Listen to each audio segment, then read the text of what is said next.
Jogo no estádio Luiz Pereira contra o Uberaba, no amistoso, que deveria acontecer no estádio do Comercial, mas que foi levado para o estádio do Botafogo e ainda não estava completo, enfim, estava numa fase inicial de construção.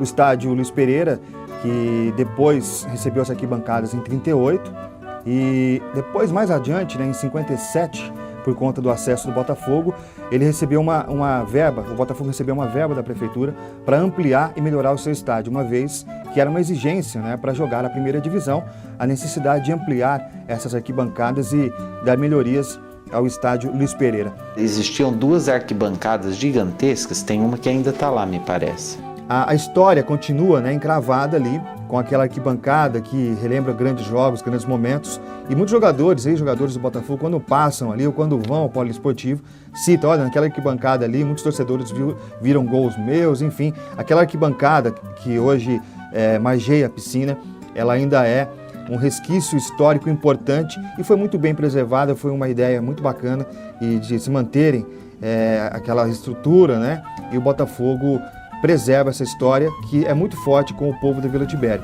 A Avenida do Café, que corta o bairro da Vila Tibério, existe desde o tempo áureo do café. Era a antiga estrada de ferro, que partindo da estação Ribeirão Preto, seguia via Fazenda Monte Alegre até a Fazenda do Mon. Somente em 1949 passou a chamar-se Via do Café e em 1966 Avenida do Café. A avenida hoje, Avenida do Café, era mato, era pasto. O Colégio Santana ali tudo era pasto ali. Um dia depois do outro, e o bairro que tem perfil de cidade ganhava nas primeiras décadas do século XX diversidade econômica. Na década de 40, foi feito o frigorífico Morandi, a fábrica de bebidas Gino Alpes e a cerâmica São Luís. A vila progrediu muito, que antigamente tinha só uma passagem da vila para a cidade. Gino Alpes, um imigrante italiano, começou sua vida no Brasil, trabalhando nas fazendas de Francisco Schmidt e depois iniciou sua trajetória de industriário fabricando o refrigerante Douradinha. O meu avô, pai do meu pai, foi um dos que vieram para implantar a sapataria na fazenda do Dr. Schmidt, hoje onde é a USP, não é? Era uma fazenda e ele importava até sapateiros para poder ter a mão de obra para fazer as botinas dos empregados. Meu avô veio para isso. O meu pai, ele é um guarda-livros, menino pobre, filho de imigrantes, e ele foi o fabricante da famosa Douradinha, famosa porque era um refrigerante que tinha qualidade e propriedades terapêuticas, não é? Sendo diurético. E aqui é um verdadeiro santuário que a gente preserva. Nós que tivemos o privilégio de ser filho de Gino Alpes, nós preservamos essa riqueza toda que tem aqui. A Douradinha ou os outros refrigerantes tinham muita qualidade porque era feito com a melhor água, uma das melhores águas do planeta, se não a melhor hoje, que era de Ribeirão Preto, uma água que não tinha tratamento químico, ela só era filtrada. E esse refrigerante tinha muita qualidade, só essências importadas, aquilo que precisava ter para conservar, era tudo muito natural. Ele, inclusive, fabricou para os primeiros transplantados renais do Hospital das Clínicas, ele tinha um dia ou dois por semana, durante determinado mês, que ele fazia esse refrigerante para lá. Com baixo teor de açúcar ou sem açúcar nenhum. E meu pai, um homem adiante do tempo, que pensava muito no social, preservava muito a natureza. Eu tenho a famosa Douradinha, que é tradicional, foi muitos anos aqui do bairro. O Gino Alpes tinha a fábrica ali na rua municipal, ali perto onde é o disque de gelo, ali baixo do lado do Carrefour. E a gente vendia muito, era muito saía mais do que os outros refrigerantes tradicionais, A Vila do Botafogo e da Praça Coração de Maria é também a vila do... Tem o José Velone, José Delibo, figuras humanas se envolveram na política, como o pai do Dr. Clodoaldo Franklin, que era o Arthur da farmácia. Meu pai era farmacêutico formado em Pindamonhangaba. Veio trabalhar aqui na farmácia do irmão dele, na Vila Tibério, na rua Luiz da Cunha. E aqui ele trabalhava praticamente dia e noite, porque as farmácias não tinham plantão, que era seguida, né? Depois ele se enveredou para a política também. O farmacêutico Arthur Franklin de Almeida, que é pai do Dr. Clodoaldo, que clinica tem mais de 50 anos.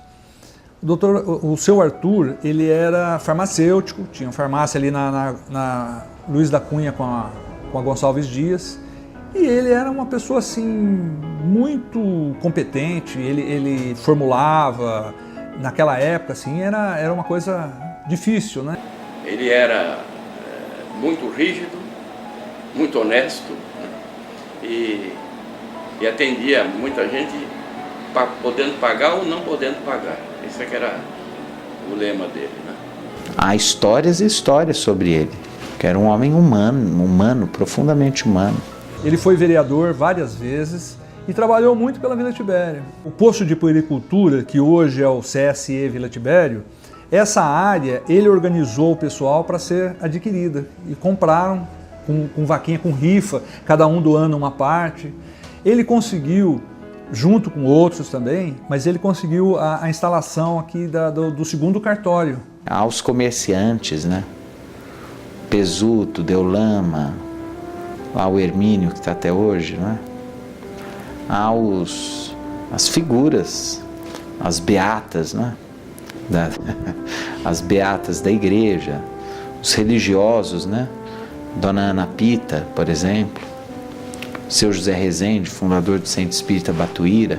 Um personagem assim que eu acho que vale a pena ser lembrado da Vila Tibério como símbolo da vila é o Sebastião Bordini, o Leão. Ele é uma figura assim querida por todos. Tem essas figuras, né? Folclóricas da Vila Tibério. Uma delas, inclusive, é um primo meu, que é o Leão. Ah, meu filho, bota Hoje eu acho que seria um símbolo, né, assim, das figuras, né? Figuras do bairro. Ele ganhou numa eleição lá como a figura mais iconográfica da Vila Tibério, porque ele é um torcedor fanático do Botafogo. Ele já deve ter 70 anos hoje, tem um comprometimento mental, mora ali na rua Paraíso e ele é o símbolo da Vila Tibério, né? Fica muito nervoso quando alguém fala do comercial, do bafo, ele explode. E a alegria das pessoas é ver ele nervoso, né? A Vila Tibério da Escola Sinhá Junqueira e das casas dos antigos trabalhadores da Mogiana foi também a vila do Cine Marrocos e do Cine Vitória. A minha mãe nos levou, quando éramos criança, no Cine Marrocos. Meu irmão mais velho foi mais que eu ainda, e era um cinema que tinha muitas sessões para criança, matinês, principalmente desenho animado, né? Filmes do Walt Disney, no Cine Marrocos. Mas as pessoas mais antigas frequentaram também. Aliás, Ribeirão tinha muitos cinemas, né? Todos os bairros. No centro da cidade, inúmeros cinemas. Muitos cinemas. Ribeirão teve muitos cinemas. Eu vi os dois da vila, o Marrocos e o Vitória. A Vila da Maria Fumaça, exposta na praça, e das lembranças de Francisco Schmidt, foi e ainda é a vila de quem sabia fazer coisas com as próprias mãos. A Vila Tibério da minha infância ainda tinha muitos remanescentes de profissionais. Na época se falava, o sujeito aprendeu o ofício de sapateiro, né? Ofício de costureira. Então tinha muito sapateiro, tinha costureira, tinha alfaiate, tinha alguns pequenos comerciantes, algumas pequenas oficinas, né? Um paiol, né, de milho, tinha as boleiras, né?